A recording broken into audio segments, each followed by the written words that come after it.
안녕하세요. 김세리입니다. 르네 마스드는 이제 막 20살이 된 여성이었어요. 조금 이르긴 하지만 곧 결혼을 앞두고 있었고요. 결혼 준비에 막 한창 설렐 시기였습니다. 르네는 부모님이랑 함께 살고 있었어요. 근데 그날은 어쩐 일인지 르네가 일찍 퇴근을 해서 집에 왔습니다. 엄마 테레사는 어쩐 일이냐고 물었지만 르네는 별일 아니야. 이렇게 말을 흐렸어요. 잠깐 딸을 이렇게 지켜봤는데 좀 기분이 나빠 보였습니다. 하지만 평소처럼 화장을 지우고 옷을 갈아입고 있는 거예요. 진짜 뭐 별일 아닌가? 괜찮은 건가? 의아해하고 있는데 테레사의 핸드폰이 울립니다. 문자 한 통이 도착했어요. 어머님, 딸이 죽을 거라고 저를 협박하고 있어요. 이 문자를 보낸 사람이 누구냐면 바로 딸 르네랑 결혼을 약속한 그 남자친구 브레이든 스피텔이었습니다. 테레사는 문자를 보고 깜짝 놀라서 딸에게 가서 물었어요. 너 이게 진짜야? 아니지? 그러자 르네는 아니에요. 저 절대 안 그래요. 엄마 이제 걔한테 신경 안 써도 돼요. 나 이제 그 사람이 어떤 사람인지 다 알아요. 제 관계가 다 끝났다면서 이렇게 단호하게 대답했습니다. 테레사한테는 르네 말고도 어린 자녀가 셋이나 더 있었어요. 근데 곧 학교 버스에서 내릴 시간이었기 때문에 부랴부랴 나가가지고 애들을 데려왔습니다. 이때 르네는 외출복으로 갈아입고요. 다시 화장을 이렇게 하고 있었어요. 저녁에 친구들이랑 같이 밥 먹기로 했다고. 걱정은 됐지만 차라리 그렇게 친구들이랑 나가서 놀면서 뭐 남자친구 얘기도 하고 그러면 마음이 좀 풀릴 수도 있잖아요. 테레사는 두 아이들을 수영 수업에 데려다 주러 나가면서 르네한테 막내 동생을 부탁했습니다. 할머니한테 좀 맡겨달라고. 르네는 흔쾌히 알겠다고 대답했고요. 집을 나서는 테레사한테 그렇게 늦진 않을 거라고 이야기를 했습니다. 테레사는 르네 말대로 그렇게 늦지 않은 저녁에 딸이랑 다시 볼 수 있을 거라 생각했어요. 그때 더 자세한 얘기를 나누면 될 거라고. 하지만 르네는 돌아오지 않았습니다. 그날뿐만 아니라 그 이후로도 영원히 돌아오지 않았어요. 그날 르네는 시드니 왓슨스 베이의 절벽 꼭대기에서 스스로 몸을 던졌습니다. 높은 파도가 쉬지 않고 밀려오는 바닷속으로 떨어진 르네는 끝까지 발견되지 않았어요. 르네에게는 대체 무슨 일이 있었던 걸까요? 단지 결혼을 약속한 사람과의 결별이 이 이야기의 전부는 아닙니다. 미리 말씀드리자면 이 사건은 종결이 됐어요. 그럼 지금 누군가가 르네를 절벽 밑으로 떠밀었다는 말일까요? 오늘 사건은 반전에 반전이 있습니다. 진짜 들으면서도 믿기 어려운 그 뒷이야기 지금부터 시작해 볼게요. 르네가 브레이든이랑 교제를 시작한 건 2년 전쯤이었어요. 르네한테는 카밀라 제이단이라는 친구가 있었습니다. 거의 중학생 때부터 서로 알고 지내던 절친이었어요. 브레이드는 그런 카밀라가 소개를 해준 사람이었습니다. 근데 관계가 조금 미묘해요. 사실 이 브레이드는요, 카밀라랑 사귀었던 사이입니다. 근데 헤어지고 나서 친구로 남은 브레이든이 르네를 좋아하게 된 거예요. 그리고 카밀라가 이 두 사람을 연결해 준 겁니다. 카밀라는 진짜 그 과거의 관계를 신경 쓰지 않는 것 같았어요. 직접 브레이든이 자기한테 이런 메시지를 보냈다면서 르네한테 보여줄 정도로요. 나 너무 르네가 보고 싶어. 너와 르네가 계속 잘 지내고 있어서 정말 기뻐. 르네는 정말이지 너무 예쁜 애야. 난 그 무엇보다 르네를 사랑해. 이런 메시지를요. 르네와 브레이든의 사랑은 그렇게 페이스북으로 시작되었습니다. 그리고 계속 오프라인이 아닌 온라인으로 이어졌어요. 여기에는 이유가 있었습니다. 브레이든이 감옥에 갇혀 있었거든요. 옥살이 중이어서 만날래야 만날 수가 없었어요. 브레이드는 르네를 만나기 전에 오토바이를 몰다가 교통사고를 냈었는데요. 이때 뒤에 친구가 타고 있었던 거예요. 근데 그 사고 과정에서 친구가 사망했습니다. 사람이 죽었고 고의는 아니더라도 이 브레이든이 사고와 연관이 되어 있었기 때문에 교도소에 수감 중이었고 재판이 진행 중이라고 했어요. 그래서 어쨌든 이제 계속 문자랑 페이스북으로만 연락을 하게 된 거예요. 하지만 이런 장벽은 르네와 브레이든에게 크게 문제가 되지 않았습니다. 두 사람은 하루도 빠짐없이 연락을 계속, 그것도 엄청나게 많이 주고받았어요. 결국 결혼을 생각하게 될 만큼. 그럼 혹시 르네가 면회는 안 갔을까요? 브레이드는 스스로 면회권을 포기했다고 말했어요. 그걸 포기하면 좀 형기를 감해줘가지고 빨리 나갈 수 있다고 해서요. 그래서 만날 수도 없었습니다. 그나마 카밀라가 변호사를 통해서 브레이든에게 감옥에서 사용이 가능한 핸드폰을 전달해줬기 때문에 연락은 계속할 수 있었다고 했어요. 당연히 이게 공식적인 건 아니기 때문에 몰래 하는 거라 들키면 큰일 나기 때문에 전화는 할 수가 없었고요. 그래서 대신 두 사람은 텍스트를 엄청나게 주고받았습니다. 약간 그런 좀 야식꾸리한 문자들도 많이 주고받았고요. 르네는 브레이든에게 완전히 빠졌습니다. 엄마 테레사한테도 소개할 만큼이요. 브레이든은 2011년 말에 테레사한테 직접 문자로 연락해서요. 자기를 소개했어요.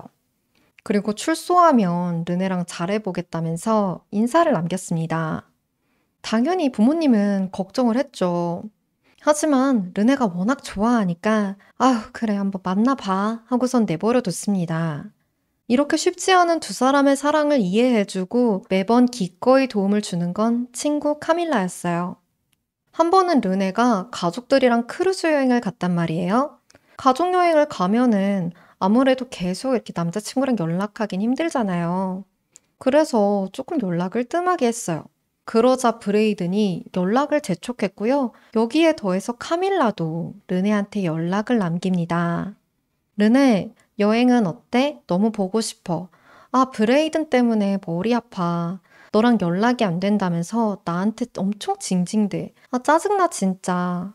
재밌게 놀다 와? 라고 했고요. 여기에 르네는 내 남친 좀 잘 달래줘. 불쌍한 내 친구. 브레이드는 그의 여자가 필요해. 라면서 자연스럽게 대답했어요. 이 대화 보시면 약간 어떤 느낌인지 아시겠죠? 삼각관계는 아닌데 셋이서 서로 좀 밀접한 그런 진한 관계인 거예요. 2012년 초에 카밀라와 르네는 함께 문신을 받으러 갔어요. 이때 르네는 몸에다가 비 스피털이라는 문신을 새깁니다. 그러니까 브레이튼의 이름을 새긴 거예요. 카밀라는 르네가 디자인해준 문신을 했어요. 문신 이게 아무튼 이렇게 중간에 브레이튼이 수술을 받았던 시기를 빼면요. 거의 연락은 계속되었는데요. 아슬아슬할 때도 있었습니다. 테레사가 브레이든을 막 그렇게 좋아하진 않았거든요. 이 남자애가 좀 너무 애가 무례하기도 하고 거만하고 좀 별론 것 같은 거예요. 한 번은 테레사가 페이스북을 하다가 르네의 전 남자친구 게시글에 좋아요를 눌렀어요. 이게 조금 민망할 수는 있죠. 그니까 이제 딸이 엄마한테 그러지 말라고 얘기를 할 수는 있어요. 근데 브레이든이 이걸 어떻게 알았는지 직접 이걸 갖고 테레사한테 연락해가지고요. 딸의 전 남친 게시물을 좋아하는 건 부적절한 거 아닌가요? 이딴 말을 했어요. 당연히 테레사는 굉장히 기분이 나빴죠. 이때는 그냥 참고 넘어갔지만 나중에 조심스럽게 딸한테 관계를 정리하는 게 좋겠다고 얘기를 했습니다. 르네는 알겠다, 친구로만 지내겠다. 이렇게 말만 하고 계속 브레이든과의 관계를 이어갔습니다. 이때 르네는 8월만을 간절히 기다리고 있었어요. 브레이든이 드디어 출소를 하거든요. 기나긴 온라인 관계를 끝내고 이제야 만나게 되는구나 그렇게 고대했지만 결국에 두 사람은 만나지 못했습니다. 브레이든이 가석방 되자마자 자기 아버지랑 대판 싸워가지고 다시 감옥에 들어가게 됐다는 거예요. 심지어 2년을 더. 거기다가 이때 연락도 갑자기 끊겼습니다.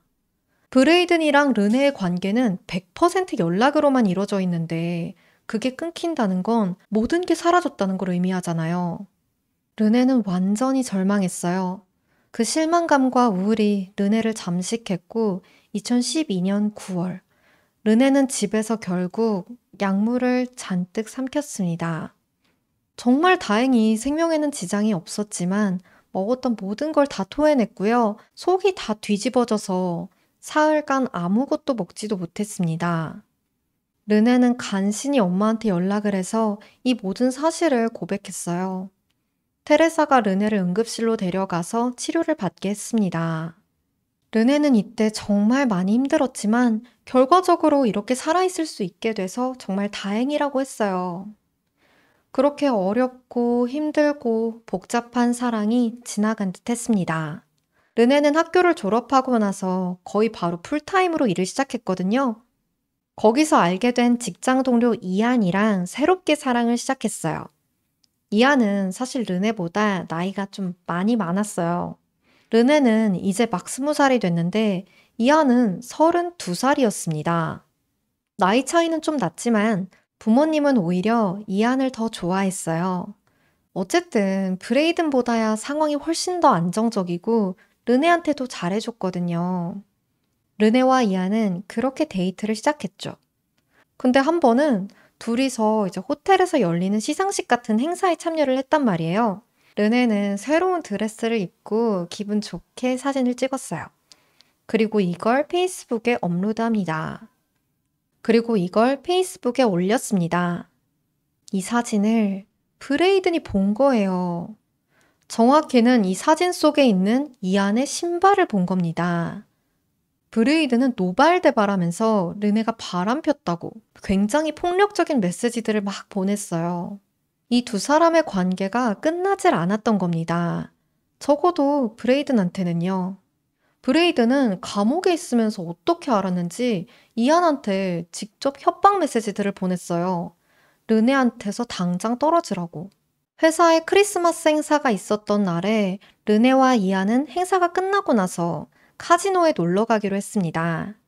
브레이드는 이때도 이안한테 나도 오늘 밤 카지노에 있을 거니까 너 조심해. 이런 문자를 보냈습니다. 브레이든이 어떻게 이런 스케줄들을 다 꿰고 있었을까요? 마치 옆에서 지켜보고 있는 것 같을 정도예요. 이안은 그래도 당분간은 참았습니다. 2013년 1월에는 같이 결혼하자고도 했어요.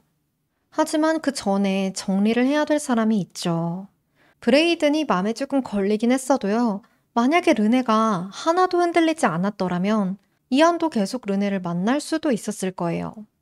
하지만 협박 문자는 계속 오지. 르네는 자기한테 100% 마음이 있는 것 같질 않지. 결국 그래서 르네한테 이렇게 말했습니다. 나야? 브레이든이야? 이때 르네가 누굴 선택했을까요? 안정적인 직장 동료와 아직 얼굴도 본 적 없는 수감자. 르네는 브레이든을 선택했습니다. 이렇게 이안이랑은 공식적으로는 끝이 난 거죠. 뭐 그 이후로 다행히 친구로는 잘 지냈어요. 다시 시작한 브레이든과의 관계는 이전과 다를 바 없이 계속 삐걱거렸습니다. 브레이든은요, 점점 르네를 지 맘 가는 대로 쥐고 흔들었어요. 집착하고 질투하고 그러면서 다정하게 대해주지도 않았어요. 진짜 이 사람한테 심적으로 갇힌 거예요. 브레이드는 르네가 벗어날 수 없도록 계속 그 범위를 조여간 거예요. 누굴 만나든 간섭하고 무조건 연락에 답장은 해야 돼요. 하지만 자기가 안 하면 안 하는 거예요. 그냥 거의 계속 가스라이팅을 한 거죠. 싸우면 무조건 다 르네가 잘못한 거고요. 르네가 사과하고 미안하다고 해야지만 화해를 할 수 있었어요. 한 번은 르네가 카밀라랑 호텔에서 놀다 오겠다고 합니다. 식당에서 두 사람은 저녁을 먹었어요. 근데 여기에 진짜 우연찮게 이안이 있었던 거예요. 서로 봤는데 아는 척은 안 했어요. 그렇게 저녁을 다 먹고 르네는 이안에게 먼저 연락을 했습니다. 우리 근처에서 좀 보자고요. 이안은 좋다고 했어요. 아직 마음이 남아 있었던 거죠. 하지만 이걸 알게 된 카밀라가 불같이 화를 냅니다. 아니, 브레이든도 아니고 카밀라가요. 그냥 화를 낸 정도도 아니었고요. 집에 가는 그 차 안에서 르네의 머리채를 잡고 죽여버리겠다고 소리 지르고 진짜 물리적으로 머리를 때리고 얼굴 때리고 르네는 브레이든한테 이때 있었던 일들을 다 얘기했고요. 더는 카밀라와는 친구로 지낼 수 없다고, 만나는 것도 끔찍하고, 더 이상은 그 폭력을 못 참아주겠다고 말했어요. 사실 카밀라가 르네를 폭행한 게 이번이 처음도 아니었거든요. 카밀라와 르네도 복잡한 과거가 있었습니다. 이 두 사람의 관계는 좀 이따가 다시 말씀을 드릴게요. 카밀라와의 다툼으로 너덜너덜해진 르네를 브레이드는 감싸줍니다. 위로해주면서 이렇게 말을 해요. 르네 잘 들어. 누구에 대해서도 나쁘게 말하지 마. 마틴이랑 말도 섞지 말고 이안이랑 연락하지도 마. 카밀라랑 만나지도 말고. 근데 카밀라 생일은 축하해줘야지. 지금 여자친구가 맞았다는데 어떻게 때린 사람의 생일 걱정을 지금 굳이 왜 해요? 브레이드는 이렇게 르네를 걱정하는 척 하면서 은근슬쩍 카밀라를 감싸는 듯한 위로 아닌 위로를 건넸어요. 그러면서 상황을 이렇게 몰아갑니다. 카밀라랑 르네의 사이가 이렇게 틀어진 건 이안 때문이고 자기는 이안을 싫어한다고요. 좀 있다가는 카밀라의 생일에 카밀라를 데리고 나가서 저녁까지 먹으라고 합니다. 또 이 모든 거를 테레사한테는 말하지 말라고 했어요. 르네는 브레이든의 말에 따라서 카밀라의 생일을 축하해줬고요. 선물도 해줬어요. 심지어 나랑 브레이든과의 관계를 허락해줘서 정말 너무 고마워 라고까지 했습니다. 그렇게 흐지부지 화해를 하게 된 거예요. 르네, 카밀라, 브레이든 이 세 명의 관계는 참 기묘했습니다. 결국 화해한 르네는 6월에 카밀라가 선수로 출전하는 축구 경기를 보러 갔거든요. 르네랑 친구 멜라니 다거가 같이 응원을 하러 간 거예요. 이 경기에서 카밀라가 골을 넣었어요. 근데 르네랑 멜라니가 서로 대화를 나누다가 이 장면을 놓친 거예요. 뭐 조금 아쉽긴 한데 그럴 수도 있죠. 사실 시간 내서 응원해주러 온 게 어디예요. 근데 카밀라는 여기에 격분을 해가지고 르네한테 욕을 퍼붓습니다. 멜라니한테도요. 둘 다 엿먹으라고. 너희 둘 다 놈들이라고. 르네를 집에 데려다 주지도 않았습니다. 그냥 버려두고 지 혼자 집에 가버렸어요. 이게 말이 친구지 완전 일방적인 관계잖아요. 르네는 카밀라가 경기를 한다고 하면 대부분 다 가줬어요. 가서 응원을 해줬는데 한 번이라도 안 가잖아요. 그러면 안 갔다고 욕에 욕을 먹었습니다. 이때 정말 우연히 브레이든도 교도소에서 축구를 하고 있었거든요. 이 모든 황당한 일들을 겪고 나서 르네가 잔뜩 열이 받아 있는데 브레이든이 기가 막힌 타이밍에 연락을 합니다. 자기 뭐 하고 있어? 르네가 무슨 상황이었는지 얘기를 했죠. 근데 브레이드는 르네를 CCTV로 지켜보고 있기라도 한 건지 뭐 별다른 말도 안 했는데 상황을 이미 다 파악을 하고 있는 거예요. 솔직히 제 3자 입장에서 둘이 주고받은 메시지를 보면 좀 이상해요. 브레이든이 너무 상황을 자세하게 하는 거예요. 여러분도 한번 봐보세요. 브레이든이 르네, 카밀라가 우리한테 4번씩이나 전화했잖아. 걔가 얼마나 축구를 사랑하는지 우리 다 알잖아. 라고 하니까 르네가 카밀라는 멜라니한테 한 번 전화했을 뿐이야. 나한텐 전화 안 했다고. 그러니까 브레이든이 아니야, 내가 알아. 라고 합니다. 이걸 자기가 어떻게 알아요? 르네가 카밀라는 나를 개처럼 다뤄. 나는 더 이상 카밀라랑 뭘 더 하고 싶지도 않아. 멜라니는 겨우 2번 왔을 뿐이고 사실 경기를 보지도 않았는데 카밀라는 멜라니를 2번 다 집까지 데려다 줬어. 라고 하니까요. 브라이언이 카밀라는 멜라니를 집에 데려다 주지 않았다. 어디 역 앞에다가 내려다 준 것뿐이다. 내가 메시지를 다 보고 있다. 그러니까 좀 해결 좀 해봐. 나 머리 아프니까. 이렇게 말을 하는 거예요. 르네가 네가 그걸 어떻게 아냐고 하니까 자기가 카밀라랑 르네랑 동시에 연락을 하고 있다는 거예요. 그래서 카밀라가 자기가 전화한 거, 문자한 거 이런 걸 다 보여줘서 봤다는 거죠. 그러면서 르네를 거짓말쟁이로 몰아가요. 카밀라가 전화를 했고 나도 그걸 봤는데 왜 전화가 안 왔다고 거짓말하냐고. 르네도 이제 이상한 걸 느꼈죠. 왜 너 카밀라의 핸드폰을 보고 있어? 이게 뭐 실시간 화면 공유를 하고 있는 거 아닌 이상 상황 파악을 이렇게까지 빨리 하고 양측 메시지들을 다 읽고 분석까지 마쳤다고요? 그치만 이 관계에서 브레이든은 늘 갑이고 르네는 을입니다. 갑자기 브레이든이 답장을 안 해요. 그러니까 르네가 더 이상 캐묻지 않았어요. 그냥 또 화해하자고 먼저 손을 내밀었어요. 사실 이렇게 지내고 있는 르네를 걱정하는 사람들이 없었던 건 아니에요. 르네랑 정말 친한 사촌인 스테파니는 르네한테 너 지금 속고 있는 거라고 정신 차리라고 했어요. 잘 생각해보라고. 브레이든이랑 만난 적도 없는데 걔가 실제로 존재하긴 하냐고요. 하지만 르네는 스테파니의 말을 받아들이지 않았어요. 브레이든은 이 이후로 은근슬쩍 한 번씩 계속 카밀라의 얘기를 꺼내고 둘이 화해해보라고 얘기를 했지만 이때쯤엔 르네도 마음이 완전히 돌아섰습니다. 르네는 엄마한테 카밀라의 학대를 지금까지 진짜 오랫동안 참아왔고 너무 폭력적이고 공격적이라 두렵다면서 이젠 완전히 절교했다고 말했어요. 브레이든한테도 스테파니한테도 이안한테도 다 말을 했어요. 카밀라와 르네가 이렇게 관계가 소원해진 때 일부러 맞춘 것 마냥 브레이든과의 연락도 끊깁니다. 브레이든이 또 8월에 나온다고 했단 말이에요. 이 가석방 절차를 밟는다고 7월 한 달 내내 연락이 안 닿을 거라고 했어요. 그런 와중에 르네는 혼자서 문자도 보내고 편지도 쓰고 계속해서 그렇게 혼자 연애를 이어갔습니다. 브레이든이 나오는 날만 기다리면서 11월에 웨딩 촬영도 예약을 해놨고요. 드레스도 골랐어요. 지금은 연락이 안 되지만 8월에 나온다고 했으니까 그때 보면 다 해결되겠지. 하지만 8월 5일 바로 그날 출근했던 르네는 동료 조셉한테 브레이든과 연락이 닿질 않는다면서 힘없이 말했어요. 그리고 오늘 교도소로 직접 전화해 볼 거라고 합니다.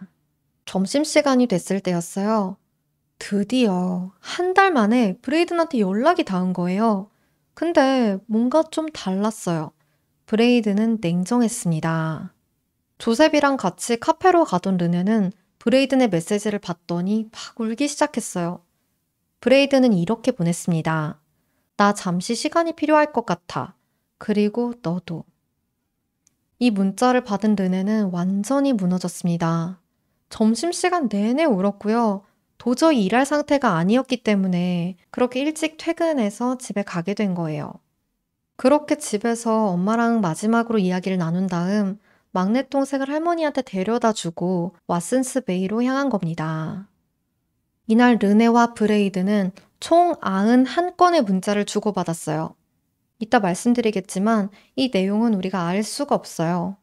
어떤 연락을 주고받았는지는 모르겠지만 그렇게 문자를 주고받으면서 왓슨스베이를 배회하다가 카밀라, 엄마, 브레이든에게 차례로 사랑한다는 메시지를 남겼어요. 6시를 조금 앞둔 시각, 르네는 절벽 앞에 서서 핸드폰을 먼저 던졌습니다. 브레이든이 답장을 보냈을 때 이미 르네의 핸드폰은 바닷속에 있었어요. 절벽을 비추던 CCTV 화면에 더 이상 르네는 보이지 않았습니다. 아이들의 수영 수업이 끝나길 기다렸다가 집에 돌아왔던 테레사는 막내를 또 다른 학원에다가 데려다 주고는 친구를 만나러 갔어요. 테레사는 친구를 만나서 르네와 브레이든에게 받았던 그 문자들을 보여줍니다. 이 내용이 너무 기가 막혀가지고 제가 짧게 말씀드릴게요. 브레이든, 어머님, 딸이 죽을 거라고 저를 협박하고 있어요. 그러자 테레사가 왜 어린 여자애가 스스로 죽고 싶어 하는지 설명 좀 해줄래? 라고 합니다. 그러자 브레이든, 딸한테 직접 물어보세요. 왜 어머님은 지난번에 르네를 도와주지 않았는지 저한테 설명을 해줘야 될 겁니다. 라고 합니다. 테레사, 혹시 본인이 문제라는 생각은 안 해봤니? 브레이든, 제가 문제라고요? 혹시 딸이 분명하게 도움을 필요로 할 때 본인이 무시한 건 아니었는지 생각은 해보셨어요? 테레사 탓을 하는 거예요. 이런 문자들을 같이 본 친구는 경찰에 당장 신고해야 될 것 같다고 얘기했고요. 르네가 어느 순간 연락이 닿질 않자 테레사가 신고를 했어요. 테레사는 막 불안한 마음을 억누르면서 카밀라한테 연락을 했습니다. 절교를 했다곤 하지만 몇 년간 가장 친한 친구였으니까요. 혹시 르네의 소식을 알고 있는지. 카밀라는 르네에게 미안해, 사랑해라는 문자를 받았었다면서 우리 같이 찾아보자고 합니다. 카밀라와 카밀라의 어머니가 테레사를 데리러 왔고요. 이렇게 세 명이서 함께 르네가 있을 만한 곳들을 찾아가 봤어요. 르네가 자주 가던 길, 맥도날드, 그리고 브레이든의 누나가 살고 있던 집으로 향했습니다. 물론 여기는 다 카밀라가 안내를 했고요. 하지만 그 어디에서도 르네나 르네가 타고 갔던 자동차를 발견하진 못했습니다. 신고를 받은 경찰은 르네의 핸드폰 신호를 수색했고요. 왓슨스베이 부근에서 핸드폰 신호가 끊긴 걸 확인했습니다. 여기에 더 갭이라고 이렇게 깎아지른 절벽이 있는데요. 워낙 죽는 사람이 많은 곳이었어요. 경찰은 바로 출동했고요. 이 절벽 인근에서 르네의 차를 발견했습니다. 이때부터 육상, 항공, 해상 할 거 없이 다각적인 수색이 시작되었어요. 절벽으로 온 테레사는 주인 없이 놓여있는 르네의 신발을 발견했습니다. 다이버까지 동원돼서 인근을 샅샅이 뒤졌지만 결국 르네를 찾을 순 없었어요. 이날 카밀라가 타고 온 차 안에는 브레이든이 발렌타인데이 때 꽃과 함께 보냈던 카드, 함께 나눴던 그 대화들이 남긴 예전 핸드폰이 있었어요. 그리고 차량 창문에는 손가락으로 I love you, 브레이든 이라는 글자가 남아 있었습니다. 진짜 너무 마음 아프죠. 르네는 정말 끝까지 브레이든을 사랑했던 거예요. 그 사람이 어떤 사람인지 그런 걸 다 떠나서 진짜 마음을 다해서 좋아했던 거죠. 테레사는 간절한 마음을 가지고 브레이든한테 애원하면서 다시 연락을 해봤지만 답장은 오지 않았습니다. 카밀라는 며칠 뒤에 테레사를 찾아와서는 브레이든을 너무 비난하지 말아달라고 이야기를 합니다. 사람들이 하도 비난해서 브레이든도 힘들어한다고요. 이게 르네 엄마한테 할 말이에요. 그러니까 테레사가 근데 너는 그거 어떻게 아니? 지금 브레이든은 테레사가 연락한 거 다 씹고 있는데 카밀라한테는 자기가 힘들다고 얘기를 했다는 거잖아요. 경찰은 본격적으로 이 사건을 수사하기 시작했습니다.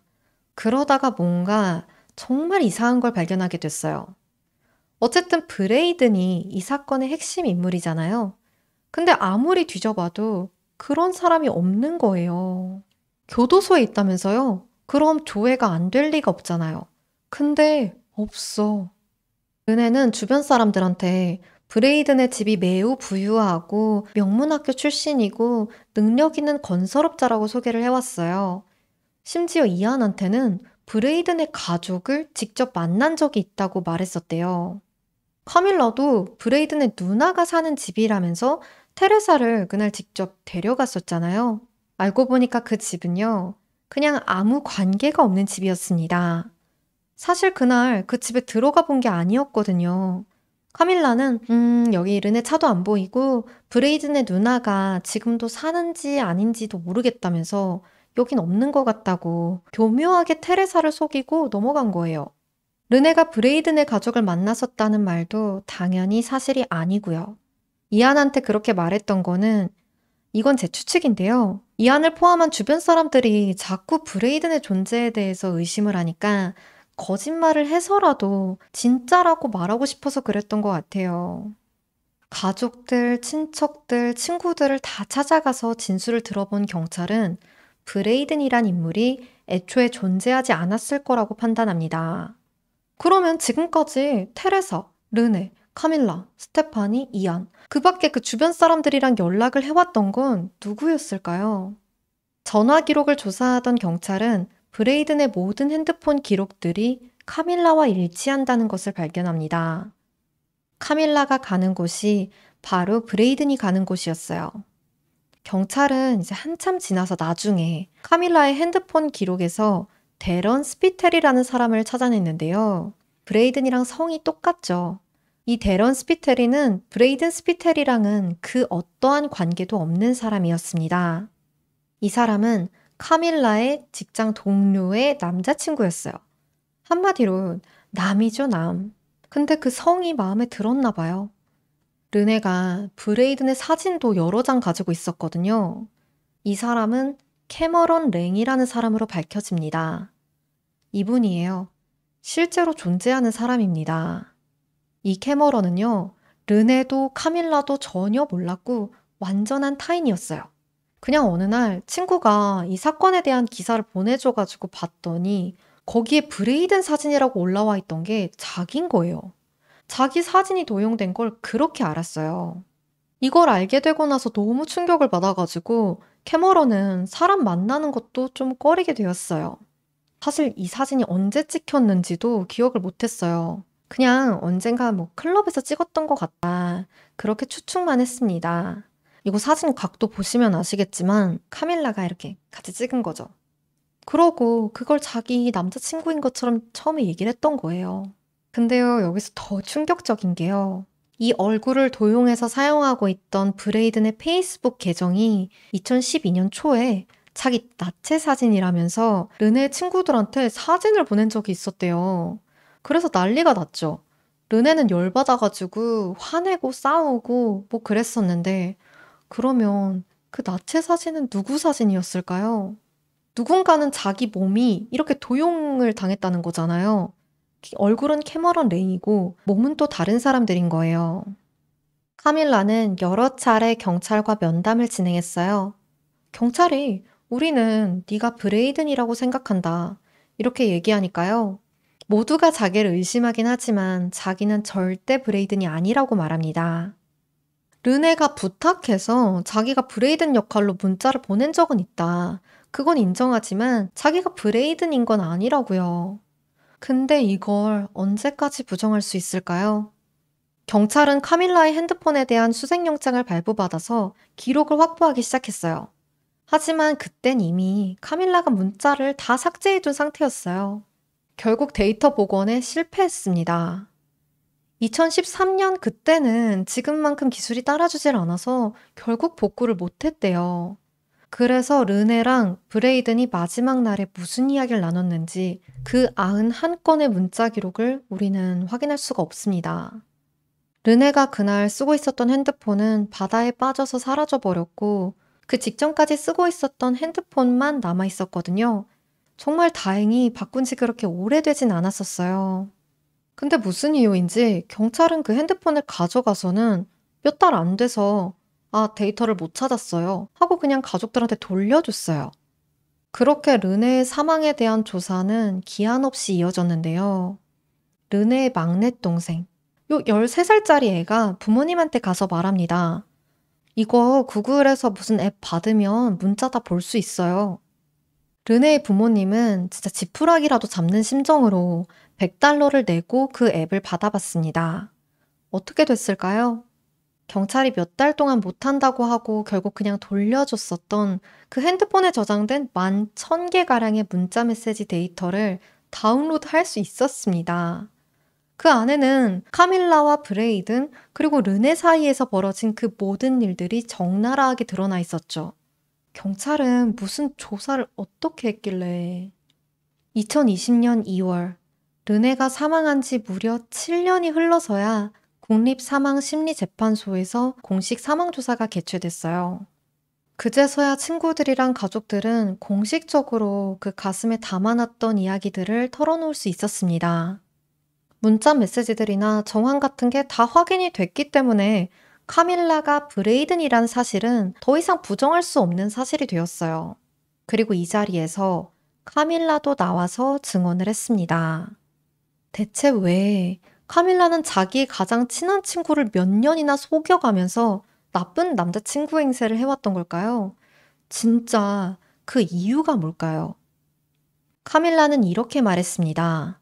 사실 나와 르네는 서로 사랑하는 사이였다. 하지만 가족들, 친척들이 모두 반대했고 그렇기 때문에 브레이든이라는 가상의 인물을 만들어내서 우리 둘의 사랑을 이어갔던 거다. 르네도 브레이든이 존재하지 않는 인물이라는 걸 실제로는 알고 있었고 브레이든이랑 연애를 한 게 아니라 나와 연애를 하다가 사이가 틀어진 거고 그렇게 죽음을 택한 거다. 카밀라의 이 말은 사실이었을까요?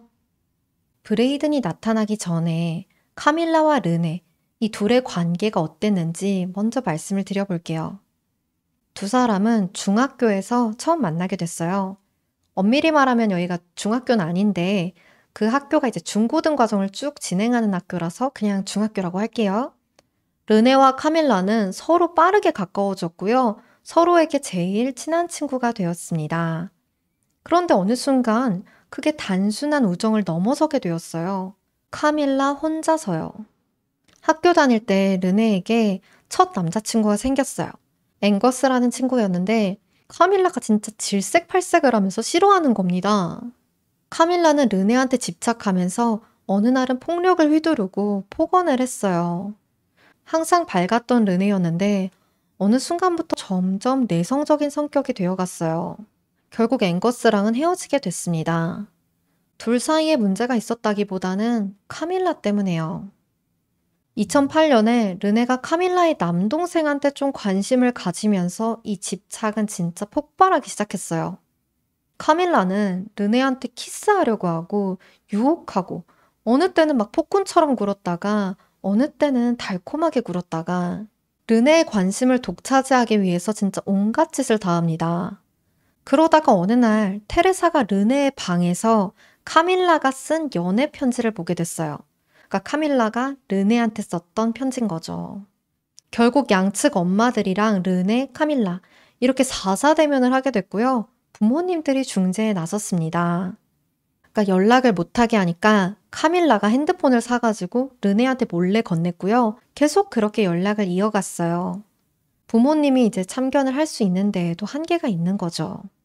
다행히 그 다음에 르네가 미용 쪽으로 진학을 하게 되면서 학교가 달라지게 되었어요. 이제 좀 괜찮겠지 싶었는데 카밀라가 바로 같은 학교로 따라옵니다. 이때 또 르네한테 남자친구가 새로 생겼거든요. 카밀라가 어떻게 됐을까요? 또 미쳐 날뛰기 시작했어요. 르네를 스토킹하고 말도 없이 집이나 일하는 곳에 막 불쑥불쑥 찾아가고 우연인 척하면서 르네 앞에 나타나는 걸 반복합니다. 전화를 안 받잖아요. 받을 때까지 계속했어요. 한 번은 스테판이랑 르네랑 어딜 놀러 나갔는데 그 50분 안에 카밀라한테 전화가 16통이 왔대요. 이게 정상이 아니잖아요. 결국 르네가 연락을 피하니까 도서관까지 쫓아가가지고 구석에다가 몰아놓고요. 네가 전화를 계속 안 받으면 나 네가 받을 때까지 쫓아다닐 거라면서 협박까지 했습니다. 결국 르네가 학업을 중단할 때까지 이 집착은 계속되었어요. 참다 못한 르네가 이번에는 직접 엄마들과의 사자대면을 다시 요청했고요. 엄마들이 있는 자리에서 절교를 통보했습니다. 근데 이 카밀라는 엄마들이 있는데도 카페에서 나가려는 르네의 팔목을 붙잡았고 네가 어떻게 나한테 이러냐면서 막 분노를 터뜨렸어요.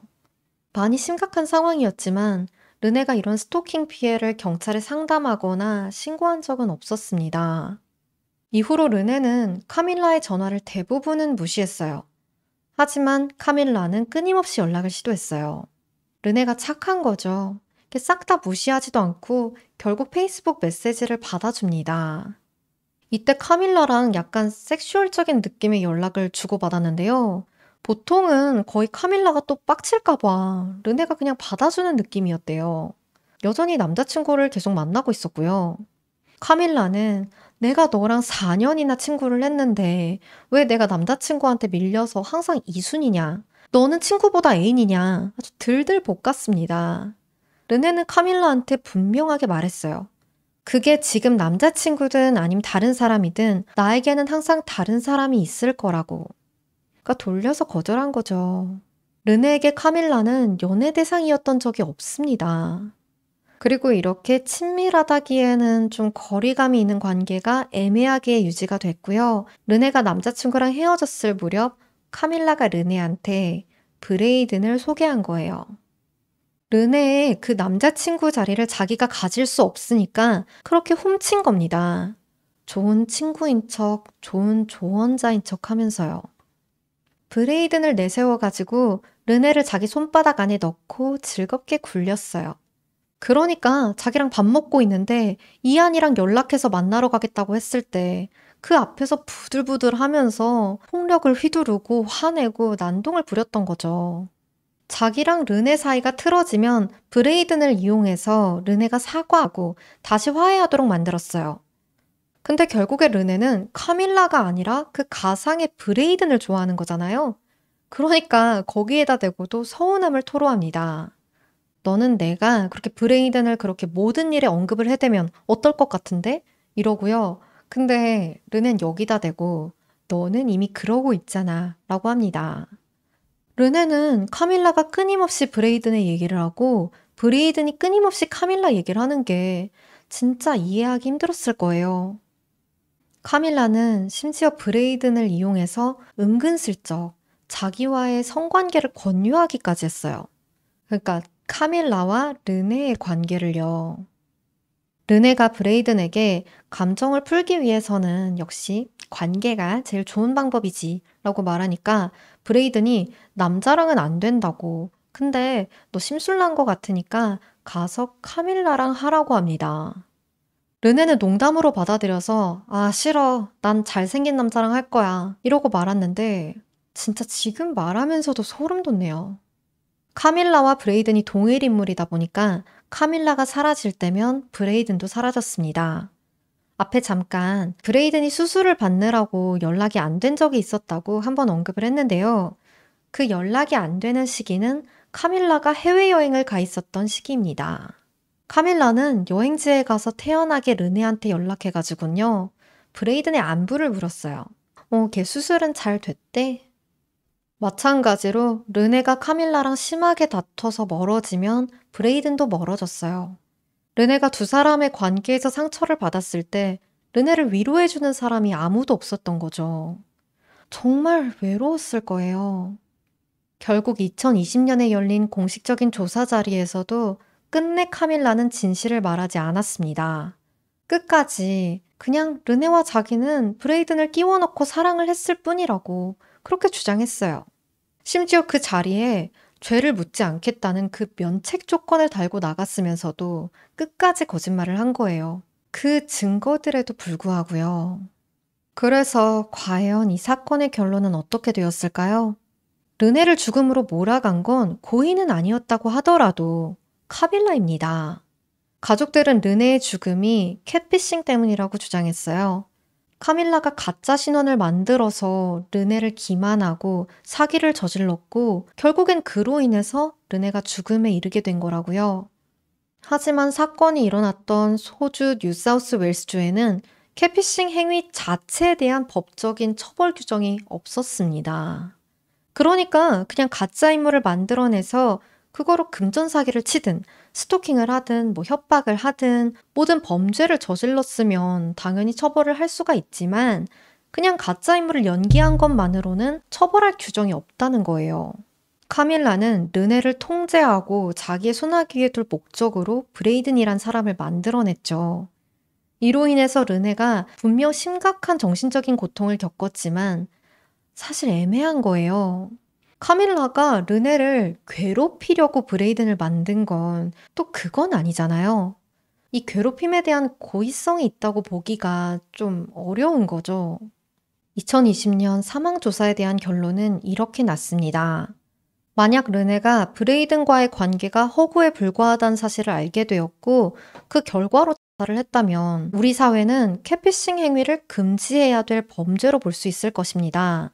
설령 르네가 카밀라의 속임수를 발견하지 못하고 단순히 브레이든과의 관계가 끝난 것에 대한 충격으로 목숨을 끊었다 하더라도 존재하지 않는 사람을 위해서 생명을 끊은 결과는 매우 중대한 것이고 우리 사회는 그러한 행위에 대한 처벌을 필요로 할 것입니다. 라고는 했지만 결과적으로요. 이 사건은 매우 복잡한 면이 있기 때문에 형사법 도입을 권고한다는 결론조차 내리지 않았어요. 관련 부서에 심층 검토를 진행해서 관련 법률이랑 정책 개선에 반영하도록 하세요. 라는 말로 조사 보고서는 마무리가 되었어요. 결국 르네의 죽음으로 처벌받은 사람은 아무도 없습니다. 이게 아무리 고의가 아니었다고 하더라도 이걸 어떻게 죄가 없다고 할 수가 있나요? 2년 동안이나 거짓말을 하면서 남의 사진을 갖다가 남자인 척하고 남친이라는 그 역할을 이용해서 르네의 아주 개인적인 부분까지 들춰내고 성적인 대화를 주고받고 어디서 뭘 하는지 일거수일투족을 다 보고받고 통제하고. 근데 이게 처벌받을 만한 사기나 스토킹, 범죄에 해당하지 않는다는 게 이게 말이 되나요?